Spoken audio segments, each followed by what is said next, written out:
Hello and welcome everybody. I'm Juliet Oliver, and as General Counsel at the SRA, it's my particular privilege to be introducing the events today. This is our second dedicated in-house conference, and it's fantastic to see so many people here today. We have around 200 people in the room, which is significantly more than we had for our inaugural event last year, so we are absolutely winning. I'm very excited about the agenda we have for you today.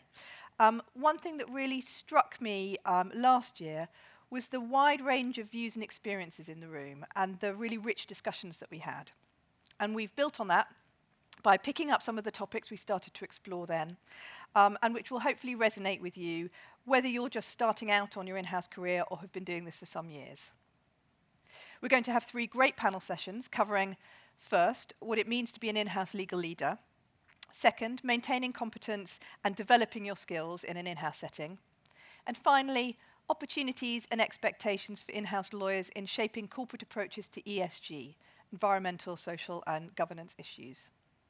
There'll be plenty of opportunities to network during the course of the morning, and at the end of the sessions you're more than welcome to join us for more networking over lunch, which will be served in the foyer area outside. We have an absolutely stellar range of expert speakers to give you their insights, and I'd really encourage you to ask them questions and to join in with your thoughts as we go along. Today is about having a conversation together as in-house practitioners, and not, you'll be pleased to hear, just hearing from the SRA. But having said that, I'd like to start by saying a few words myself, giving some reflections on the past year since the last conference. I'm sure some of you here today may have been here with us in this very room last year and will have heard me talk about the Post Office inquiry and the important questions it raised about the role and actions of in-house lawyers. Of course, the scandal and its devastating human impacts have been very much in the spotlight in recent months.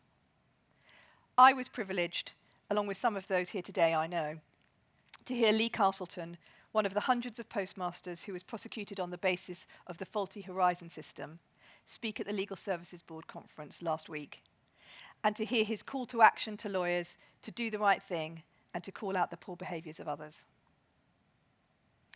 Over the past year, we've been continuing our investigations into the actions of lawyers and firms involved in the events. Clearly, there's a balance to be struck between moving swiftly to protect the public and ensuring our investigations are thorough, fair, and properly evidenced.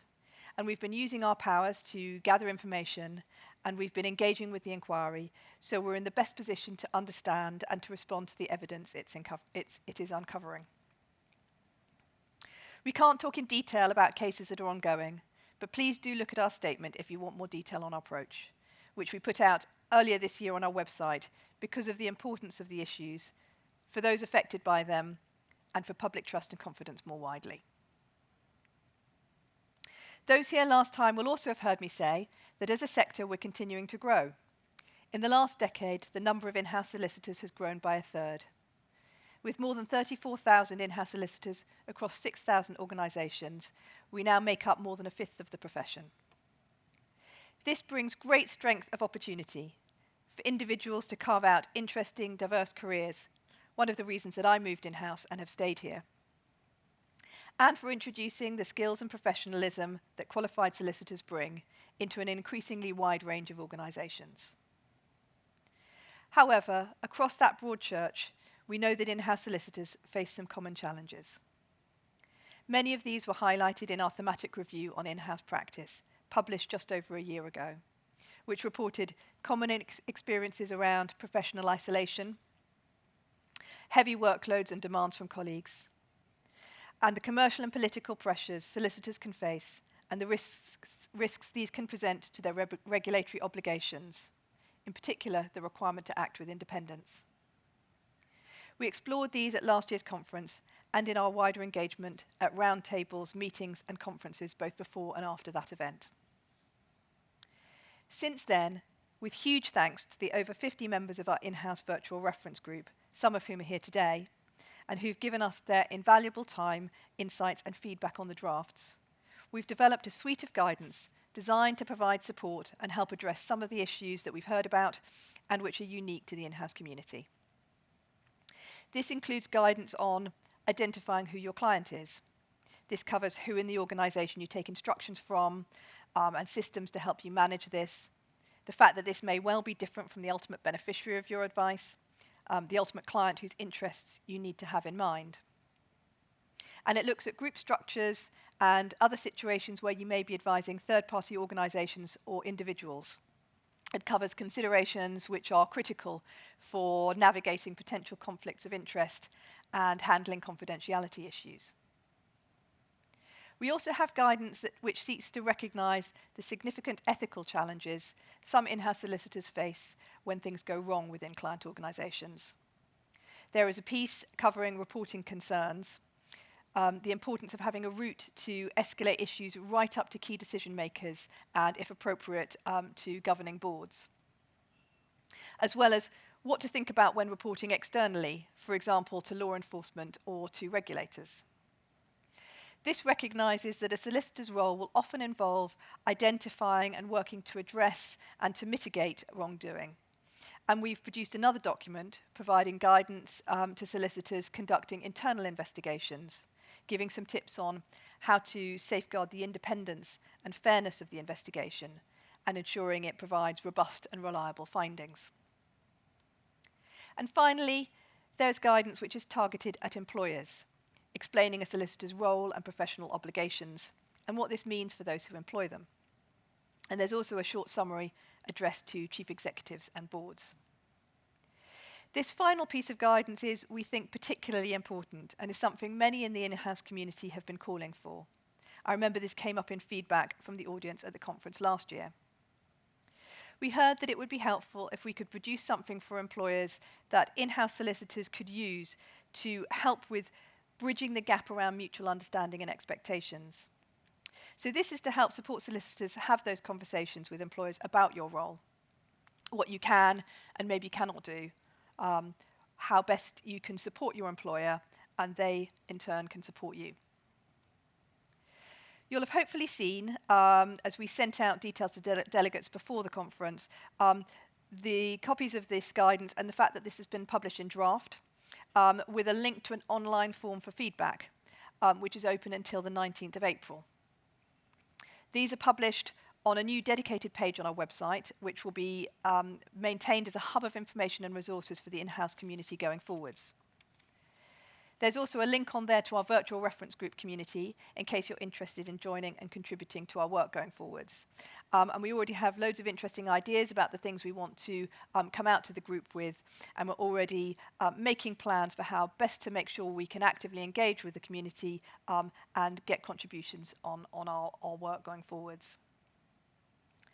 Please do take a look at the guidance and give us your thoughts. The issues they cover are tricky, with much room for disagreement, and it's important that we get this right. There's real value in hearing as wide a range of views as possible, and in having conversations like those we'll have today, and in sharing ideas and practical tips. So please do make today as interactive as possible. We have colleagues with roaming mics around the room. And just to let you know, we're filming today as well, with a view to putting the recording of the conference on our new webpage. So our camera people are here too at the back of the room. Do please shout if you don't want to be recorded, and please be careful in naming people or cases. And finally, if you want to ask questions about SRA matters, what's covered in the new guidance, or anything else, we have a number of colleagues in the foyer and in the room who'll be happy to talk to you in the breaks and over lunch, including our Chief Executive, Paul Phillip. So I'm going to ask Paul to wave. There's Paul over there. Thank you. And 3 of our board members. Can you please wave too? So we've got Claire and Liz and Nicola here. So please do feel free to catch up with us over the breaks. Thank you. So I am joined by Alana Andrew, who is Head of Legal at CBRE Global Workplace Solutions. And many will remember Alana from last year when she talked about her recent move in-house and fresh perspective on the role. And she's been kind enough to join us again. Thank you. We've got Dan Kane, who I'm sure many of you will know as somebody who brings a people-first approach to law and to leadership as the founder of O-Shaped. We've got Robin Lambert, Group Leader of Legal and Regulatory Policy Digital Transformation at Virgin Media OT, and he's got a deep understanding of the regulatory environment, having previously worked at the FCA. I told you I'd name check that.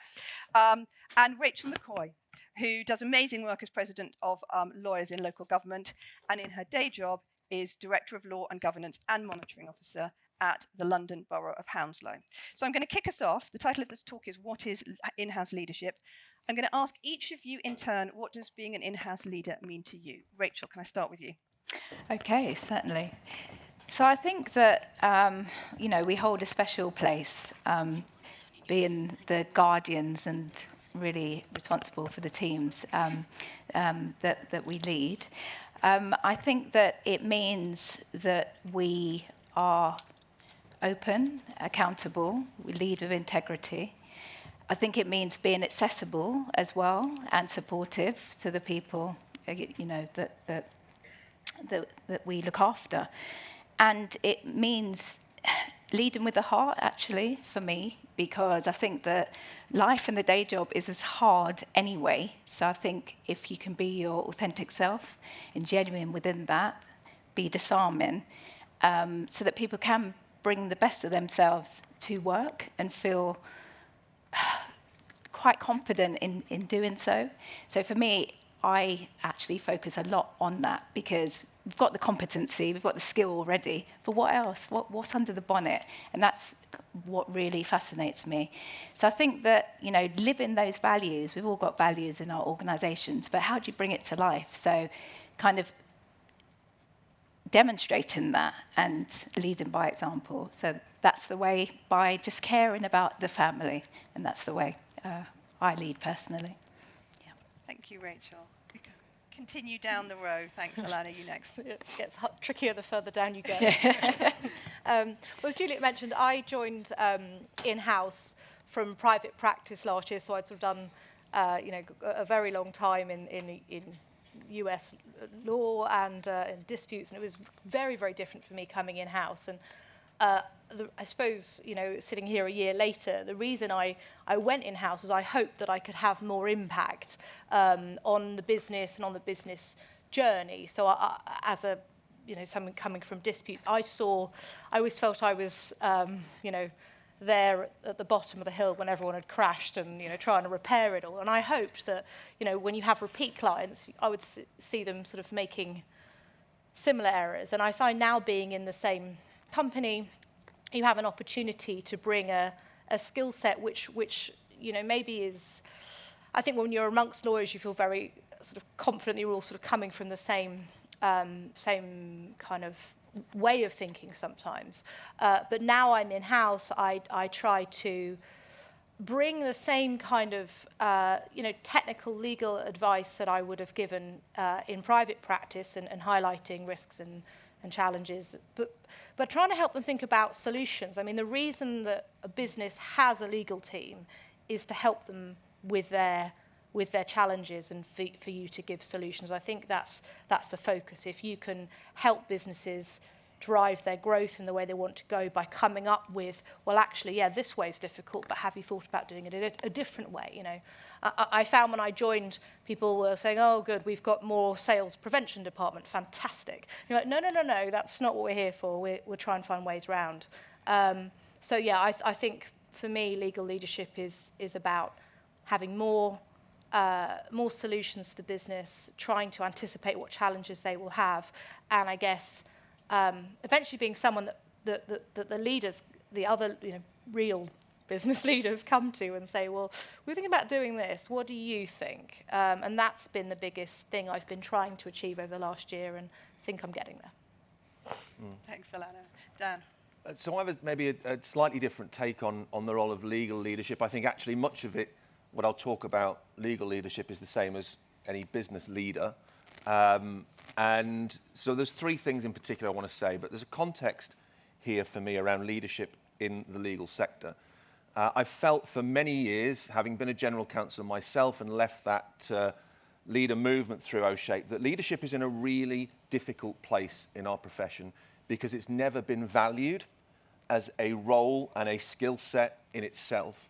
If you imagine, many of you will have been through the private practice approach and will have seen partners who are the leaders at law firms be regarded as being seen as leaders, but frankly have no interest in leading people and are only interested really in more billable hours. So really when we talk about leadership, we need to think about the fact that there is a fellowship, and your role as a leader is about setting the vision for that fellowship. and inspiring, motivating, and engaging your people. Now, that's something that's so contrary to how we've been trained and developed. We've been thinking about it being about me, the individual. How much am I going to bill? How smart am I? And we've got to put that to one side when we think about leadership. For me, the idea of inspiring and engaging people and setting a vision means it's no longer about you as an individual. You sacrifice it being about you when you lead other people. It's about them.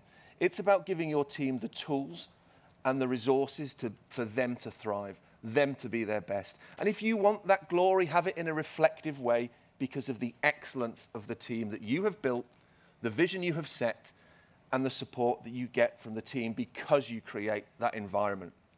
And that's the final thing I just want to point to. The environment, the culture that you create in your team is absolutely essential for your legal function to have the credibility and the relationships it needs to be a thriving legal function. And some of you will have been familiar with the term psychological safety. If you're not, please have a look at Amy Edmondson's work on psychological safety.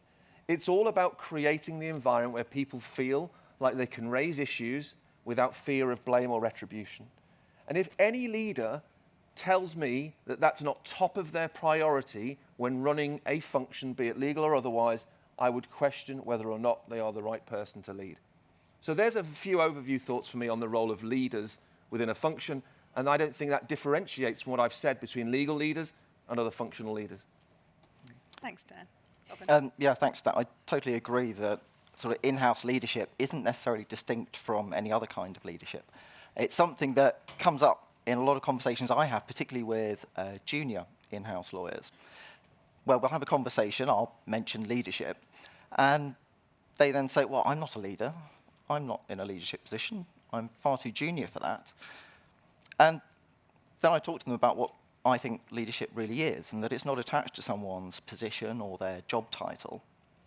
And then sometimes I find that they're confusing leadership with management. And so I talk to them about the differences between those as I see it, which is that management is about bringing a group of people together, coordinating them towards a common purpose, and then delivering that, operating and running it on an ongoing basis. Whereas leadership is different, and anyone can do it. It's about creating and innovating some sort of change, and then, as Dan mentioned, sort of motivating the key people you need to support that change and to help it happen. And that's something that people can do in any in-house position. So I would say that it's everyone's job to be a leader, and that's something that across the whole the whole group of your in-house teams should be looking to spread and encourage. Thanks very much. Actually, I think it'd be quite useful for the panel, might be a chance to understand who we've got in the room. It'd be great if, on that point about, our sort of junior leaders, can you put your hand up if you would describe yourself as, starting out your in-house career, trainee, newly qualified, apprentice? Okay, so we've got quite a lot of those junior leaders, if I call you that, in the room. And how about those who would describe themselves as either a general counsel or legal director, or in a role, maybe perhaps the sole legal counsel in an organisation? How many of you have we got in the room? I would say we're not far off a 50-50 split between the two, so that's quite useful to know. Is there anybody who hasn't put their hand up who'd say they don't fall into either of those categories, somewhere in the middle? In between us. And there we go. Okay, in fact, probably it's not a 50-50 split, it's a 30-30-30, and then there may be 10% who's the other. That's really useful to know. Thank you very much for that. Can I come back, Dan, to something you said? You were talking about relationships, and as I said, I know that in O-Shape there's that kind of real ethos of people first.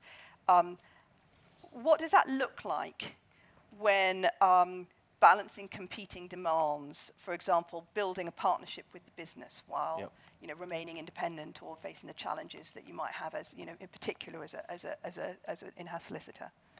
So, thank you. I love this idea, by the way, of everyone being leaders and leadership not being about hierarchy but behaviours. I think that's got to be right. So the fact that we've got a split and broad audience means everyone has the capability of being a leader. I think that's really important. This idea of relationships for me, I've been very much part of the thinking around the most successful and thriving in-house teams and leaders I've seen and now work with are those who have created really strong relationships within their organization at all levels. And that means that they have spent time understanding what it means to create trusting environments, that they can have very frank and open conversations with people. They create the levers that they might, but hopefully don't need to pull in the event that this tension, which I think is an absolutely obvious one for in-house lawyers, being able to manage their independence as well as be a commercial support and enabler for the business, the relationship is core to that. And I firmly believe that the necessary approach is being much more proximate to the organization, closer to the decision makers, at the top table, so that we can be involved earlier and spot some of the challenges that inevitably arise. What we have to overcome is this perception of legal functions as being slow, of being risk averse, of being overly verbose, and that creates a barrier that frankly is hard for in-house teams to overcome and then demonstrate their excellence. The example I would give you is back in 2018, we had a new chief executive at NetWell when I was the general counsel, and I got introduced to the new chief executive, and the director that introduced me said, "Don't worry, Andrew, CEO, you're like Dan, he's not like normal lawyers." And I didn't know whether that was a compliment or, frankly, in hindsight, really offensive to what the legal fraternity and the team I was leading was trying to do, which was to be so close that we could help great decision-making in the organization. So we had to overcome that perception. And that perception was very real when he described to me, I put lawyers in the same bracket as I do HR and procurement. And so that made me realize as a team we needed to really get under the skin of the organization more, hence the people first bit, which was yes about the well-being and allowing our team to thrive as individuals, but also about understanding what drove the business. And what I found was difficult decisions became a lot easier to advise on when we had the trusted relationships. And that I never used the trump card unless it was an absolute necessity, because we had levers in place, whether it's through the chair or senior independent non-execs, that we had those resources in place if we needed it. There is the nuclear button I feel is necessary for all in-house lawyers to have, but please use sparingly, because once pressed, it's game over. And so I would encourage everyone in an in-house role to really go out and build stakeholder connections and relationships. Your network is critical to help you make those decisions.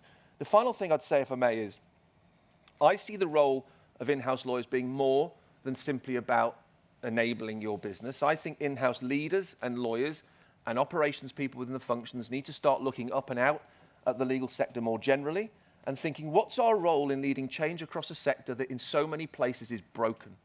And I say broken because if you look at the news more recently about the awful tragedy coming out of Pinson's, that may well be the tip of an iceberg that needs to be addressed. And if we all sit here navel-gazing at our own organisations, we are missing an area of our duty and responsibility to play a role in leading change across the sector, whether it's DEI, well-being, ESG, whatever you are passionate about. Use your smart and heart, the phrase I always like to use and was described about leading with hearts that you said. Use that to drive change across a sector that is so in need of it. And in-house, you have an incredible ability to do that, because this industry is worth £55 billion a year in the UK. That is your money of your organisations that spends it. That brings influence. That's really very interesting, and I think probably quite a lot of themes that we're going to kind of, come back to in this conversation. Just on that, that sort of external facing sort of, looking out of your organisation perspective. I just want to bring Rachel you in if I can, because, obviously you have this role in lawyers in local government, which is about sort of engaging with the wider community. So I just wondered if you had any thoughts about that. Yeah, I think it's incredibly important to be anchored into the sector, and a lot of what we do at Lawyers in Local Government is work in partnership with SIPFA, with Solace, with the LGA, with DLUC, with the new OFLOG now, so that we can be part of shaping policy. It's coming down the tracks, good practice and guidance, which is so needed. We're quite uniquely placed as monitoring officers because we kind of hold all different hats, and then we wear different hats, but then we hold the ring as well in terms of being the guardian of good governance, also to ensure that decisions are made lawfully, financial probity. We're not the Section 151, but there is that public money element to all of it.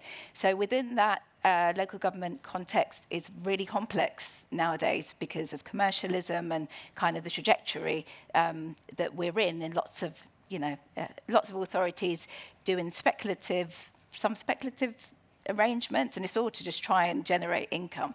So all of a sudden, being in practice in local government is very commercial. There's lots of companies, and it's advising on all of that. Are we on the right side of TECL? Or what's going on over here? But then we've got those public law duties as well. So it's very, very important to network in with the stakeholders and all the partners. And when I say family, there's family within our lawyers in local government, but the wider sector family. And I'm really passionate about local government and serving for communities. And that's what we do, and that's why we're here. So I think that, yes, it's incredibly important for lawyers to look beyond just the day job, what influence and change can you make, if you're that way disposed, but even just kind of showing lawyers coming up that, look, it's a broader skill set, and it's a really important role that we hold kind of in our communities, delivering right at the coalface. COVID showed us that. It was local government lawyers and local government kind of keeping the wheels on through that. And I think that just looking at that wider reach and what we can contribute more broadly, because we have the whole overview kind of thing. So it's at societal level, kind of, justice and education and health and social care, and it's there's so much happening with care and social care integration, and the landscapes are changing in public health. It's so broad what we do and what we hold. So I think it is really important. You can't just be insular and just go, well, I just do this. No, as I said earlier, what else have you got, and bring it, but bring it with confidence. And it's on all of us to just make sure that our people are, given those tools to do the job effectively. And it's that confidence and being able to stand in your truth and talk truth to power. But where does that come from? And a lot of it is from what's called soft skills. That's not soft skills, those are the skills. That's emotional intelligence and kind of, leading from the front with that heart, which that's where the strength comes from, because we've got the rest of it, haven't we, clearly? We've got the technical bit, we've got the competency, but it's more than that, because we're all people. So it's focusing on people first for me. Yeah. Thanks, Rachel. And I think you very, very eloquently described how many hats sometimes you need to wear.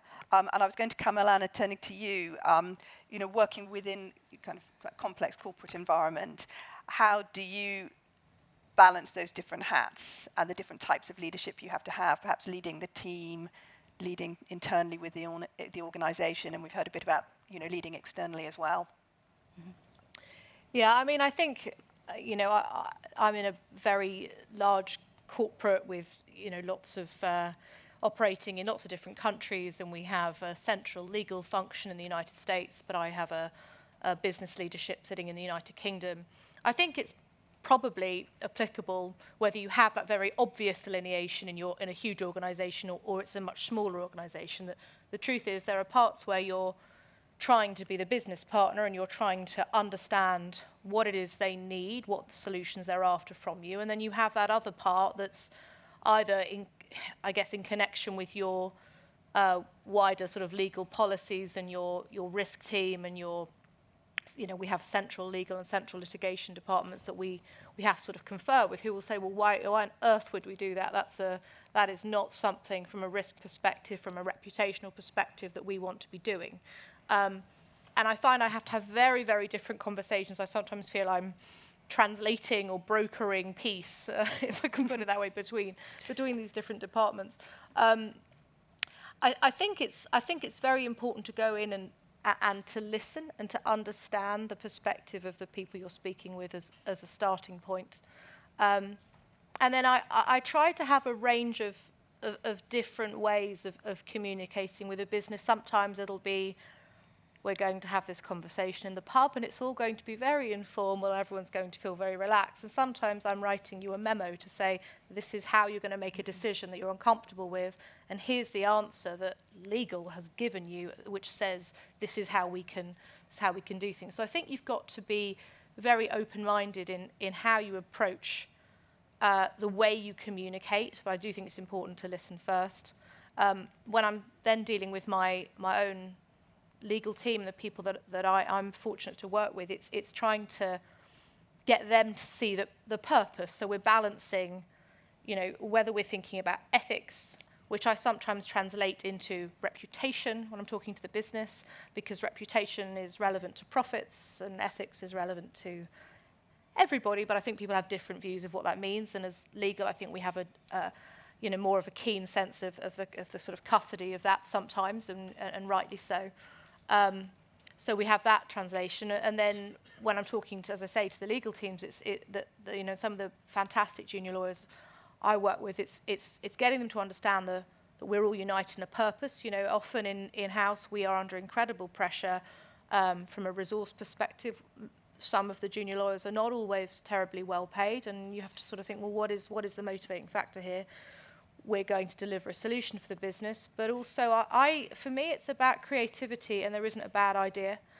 When I was in private practice, I used to run the training program for our trainees, their first sort of week in disputes every year. It was one of my favourite things to do, because I'd sort of sit there and go, well, number one, you're here because you're just as smart as the partners. That's why you're here. You're intellectually just as capable. What you may not have is the experience. What you do have is perhaps more open-mindedness, more creativity, more diversity of thought. So I want you to come and have that conversation. And where we're now in, hybrid working, I'll try and have an office day where I sit with as many of the people as I can, and we'll workshop things. So it might not always be the most efficient way to do something, but I'll try and put a couple of hours in my day that are less efficient, where I will spend time with juniors and work through problems, because I think it's inspiring, and I think you have to sometimes surprise the people that that report to you as well as you report to, by giving them something, giving them a service. So that's how I try and look at it. Cool. Thank you. And I just, Robin, we were talking a little bit earlier about just on the flip side, actually kind of integrating teams and sort of the proximity between sort of legal and risk and compliance, but perhaps in where you work, but also what you see as being a benefit of that. I just wondered if you had any thoughts about that, and also about sort of, the leadership around the different stakeholders that we encounter. Yes, I'm going to take that as two questions, I think. Please do. Yep. So in terms of dealing with stakeholders, actually I thought I'd combine the two. With stakeholders, then I think what leadership is doesn't really change. I think we've maybe had a few comments about how maybe our sector is relatively new to leadership, which I think has real advantages for us, because other sectors have done a lot of the work for us. So certainly what worked for me was to do a bit of work, spend a bit of time seeing what other sectors had done. And there's tons of amazing work and fantastic leadership models and guidance out there, and just using that, taking it, converting it into something that works for you, your particular style and your organization, and then applying it consistently. Certainly when something's not quite working for me, often it helps if I go back to my sort of leadership strategy and plan, and I go through them, and that really helps me identify, oh, actually, there's a missing piece of the jigsaw here that I haven't actually spent enough time on, and then to focus on that, and that can often really help things along in terms of the leadership. Then dealing with those stakeholders, a lot of what I work on is business transformation.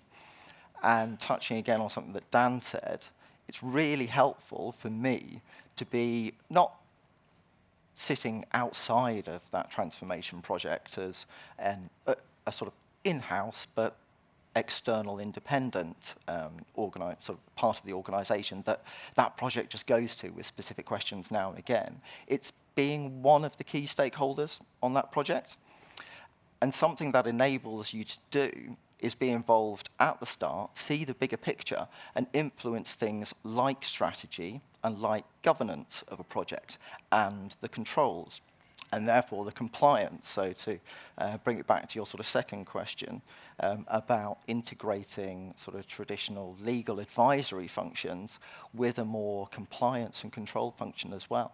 And I think you combine the two and then it can be much more effective, because if you can influence the strategy and the ethics and the principles of a particular change program, then you're much more likely then to be able to develop the trust with your co-stakeholders, but also to be able to guide a strategy that is going to be more aligned with both your sort of legal and regulatory objectives and the commercial objectives that the project was set up for.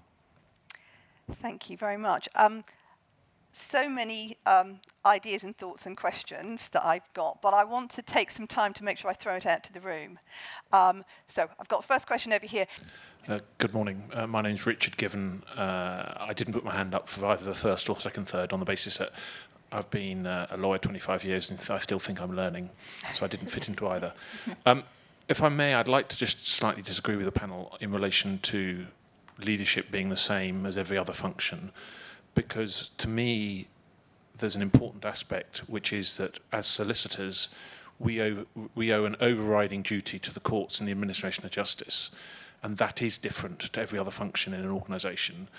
And what I find useful is to say to my colleagues, to remind them that I act for the company, not them, and that I have this independent duty, and I say it when there's not a problem, and I say it repeatedly. Sometimes it becomes a bit of an in-joke, but it does mean that when there is a problem, they expect me to behave in the way I do, asserting my independence.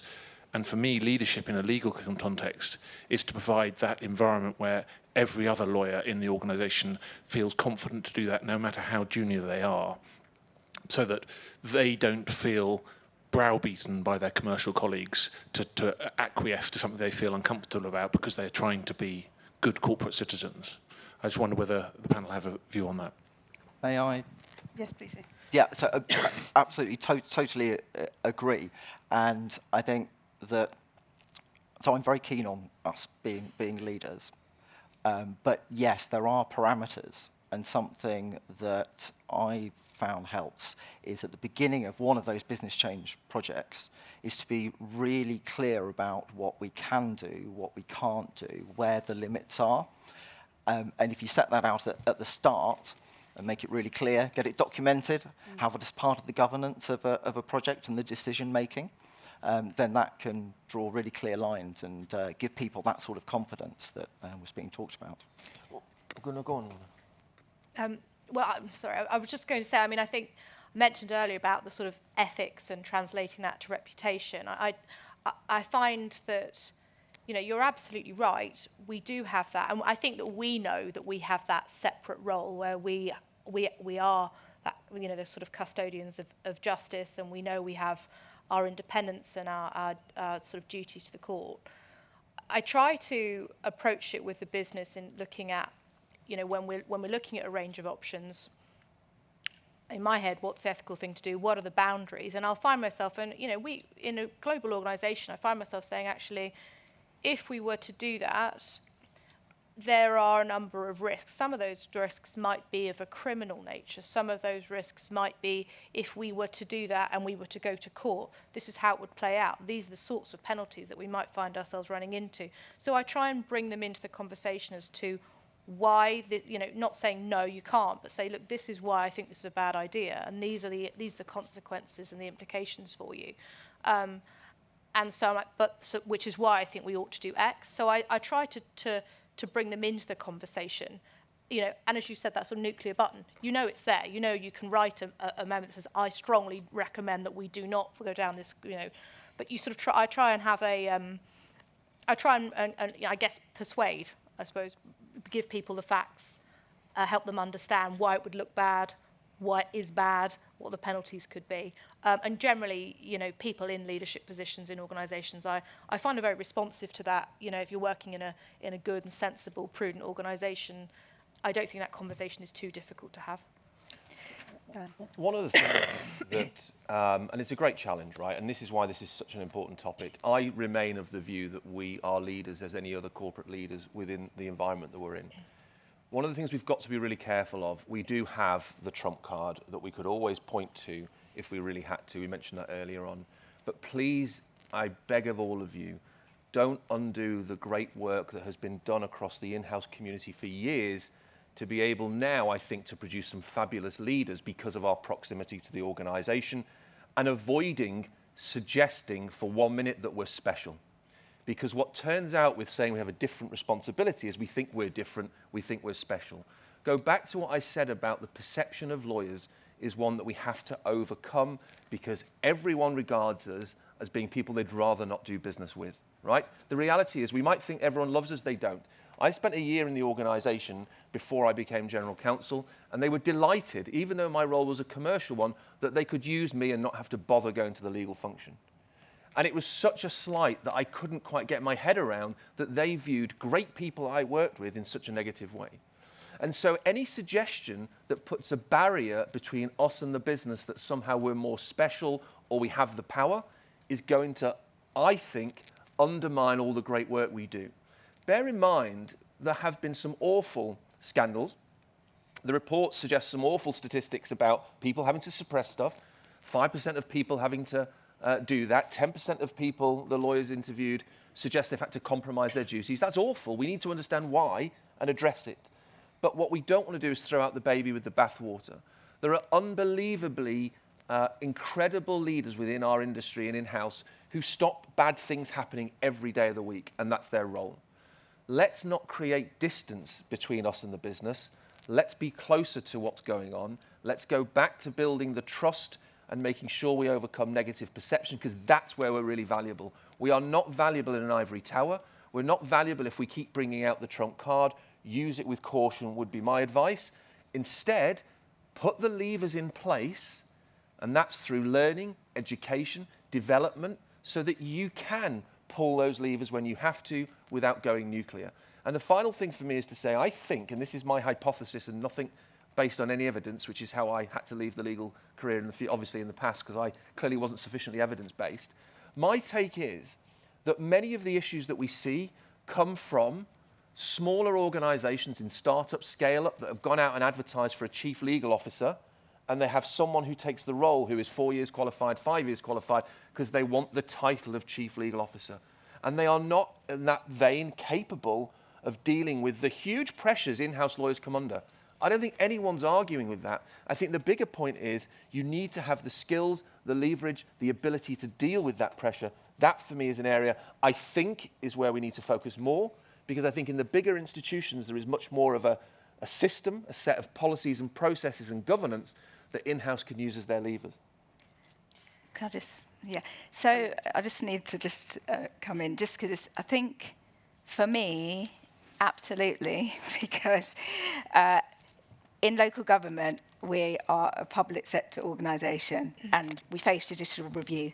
We are custodians of public money, first and foremost, and that's who we represent, the community. So absolutely, yes, there's legal considerations, and that's what will guide legal considerations, ethics, making sure we're doing the right thing. And doing the right thing, you've got your statutory duties, they're here. You could just comply just with statutory duty, which is here. But what more? Sometimes it's about doing the right thing as well, which goes beyond actual, just the bare minimum. Like in a consultation, like you're closing a library, you're closing a school, you're closing a day centre, or you're compulsory purchasing a whole housing estate. This is people's home, you know, you could just do the bare minimum, but is that right? So there's that aspect as well within the role to even going beyond. But absolutely, it is, I think it is. So leadership, yes, it's all those core components across the board. But I think there is, in the public sector, this other element to it where absolutely, and you can't do that. And with monitoring officers, we can actually step in to say, it's not happening. it's not advancing past this point. So let's be having it then. So, but it's really tricky because in lots, and I was mentioning earlier, lots of councils were in difficulties at the moment with, Section 141 notices and best value reports. So it's all about, as well, the relationships and how that works, and trust and confidence, and making sure we're in those rooms and in those spaces, because that's where we can add value and ensure we're complying with our legal responsibilities to do the right thing. Yeah. So that was a great question and triggered quite a lot of thoughts there, baking in your sort of parameters right from the outset and being part of the project team, a key stakeholder, so you have the opportunity to do that, workshopping and scenario planning, ethical issues, and and also that kind of the real importance of role modelling for people in your team, the ability to have those conversations and to show that you're standing up for your values and taking things forward, but critically the importance of the relationship of trust that you have and the proximity with the business. Now I'm going to come out again to see if there are any other questions. Lovely, thank you. Hi, good morning. I'm Colonel Charlie Barnett from the Army Legal Services. Firstly, I want to say thank you very much for all the fabulous insights that the panel have given us, because they are wonderful in terms of the leadership thoughts for all of us that deal with in-house lawyers. We are obviously a public sector organisation who provide legal services. In my case, I'm the General Counsel to something called Strategic Command, and over there's the Director of Army Legal Services who delivers it to the Army, and there's the Air Force and the Navy and the Ministry of Defence. We deliver to a bunch of organisations, in my case, which ranges from defence education through functions, whether that be logistics or medical, to operational delivery units or business units, as you might want to term it in the business sense. We have found that having people close up with their commanders or with their bosses is really important for that trust and confidence that you referred to. But what comes with that is we begin to atomise our workforce completely and split it. There's not much resource and it gets very stressed, and that's been referred to.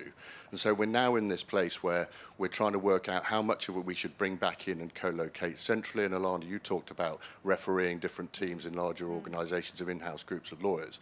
And I'd just be grateful if the panel could give us their view of, because there's a balance, isn't there, between when you have people close up to the business journey to gain that trust and confidence and provide that advice, and then having them co-located together somewhere else to give that support and mutual support, both for welfare, professional reasons and everything else. And I wouldn't mind your insights as to how you achieve that, because it's a pretty neat trick to pull off in a resource-constrained world. And if you've read anything about defence recently, you'll know we're in a resource-constrained world. Thank you. Indeed, another great question. Does anybody want to come in? Yeah, Robin, sorry, I'm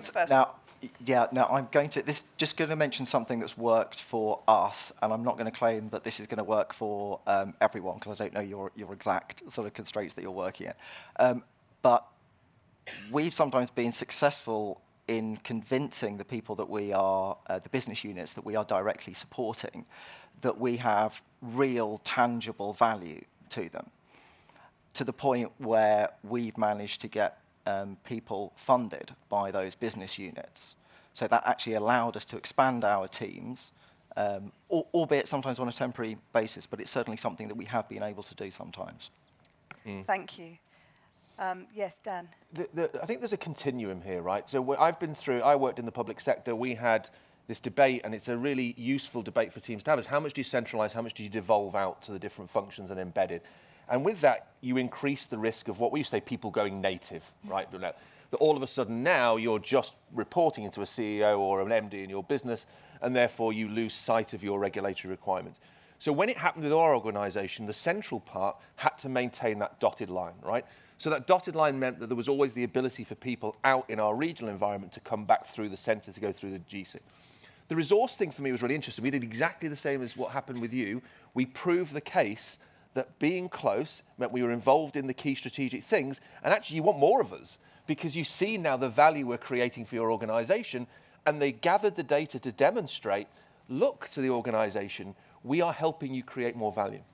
So we got more people that way.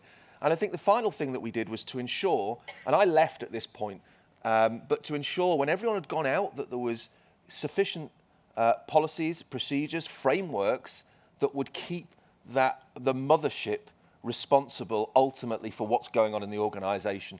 And a lot of that came back to, do we have sufficient relationships with the managing directors to know that they are playing the game here and they are not seeking to influence people out in the organisation to just simply go along with whatever they want. It's a difficult issue, and that's why we're all here, have these. But I think there are ways of managing it. But look, ask a lawyer how you are, they all say really busy. Right, so we've got to figure out ways of prioritising and managing the work that we've got.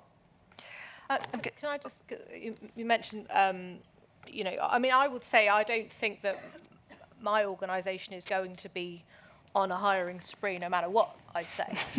I don't know if everybody else just needs to put their business case differently, but I don't think that's where we're at.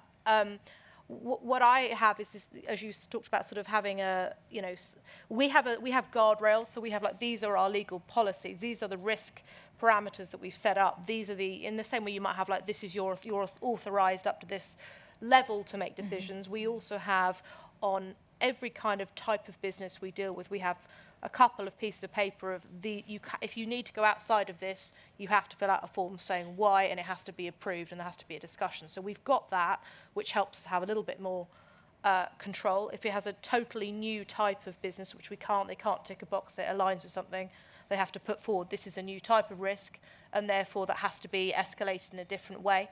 Our central legal team, as I mentioned, sits in the United States. My business is in the UK. Budgets have been cut such that, you know, we were having, you know, global meetings. We're now not even having European meetings.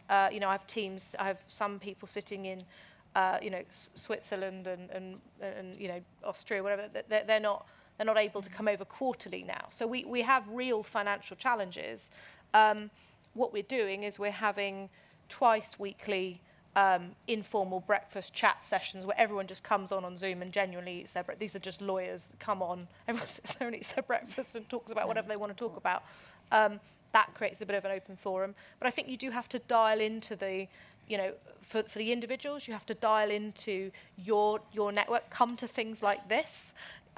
Anytime someone offers you free advice in a webinar, yes please, you know, get that solid grounding in legal, talk to your legal colleagues so that you feel centralised in some way. And then I think the Preston documents, the guardrails, whatever you want to call it, well, this is outside an authority. Thank you very much. Sadly, I'm going to have to bring our conversation to a close, but with the, you know, face-to-face networking chat and continuing it outside over a coffee and a tea, because unfortunately we've come to our break time. I know we could have carried on for much longer, but thank you again to our speakers. Can you thank them in the usual way for what I'm sure you'll agree was really thought-provoking discussion?